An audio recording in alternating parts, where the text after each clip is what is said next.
Kira-kira semua pegang berdua memulai jam ini.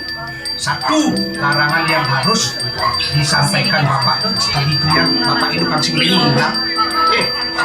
Yang kedua, jadi dah dua lah Bapak juga, Bapak ini lamun main yang nonton sing kondiser niki. Sarang niki, kada niki. Yang berikut yang bertanggung jawab. Yang kedua adalah nyidang hindari megerengan. Hindari pasti megerengan, tapi hindari kijeng-kijeng orang. Ajak maku cari kata Dewi, ajak bapak, ajak ibu. Sehingga di sembarang menggelitik, tidak boleh. Walaupun ke rumah istri kita sini. Jadi hukum sudah itu damai, tidak boleh ada percakapan yang sampai jangan mimi bapak main, alih.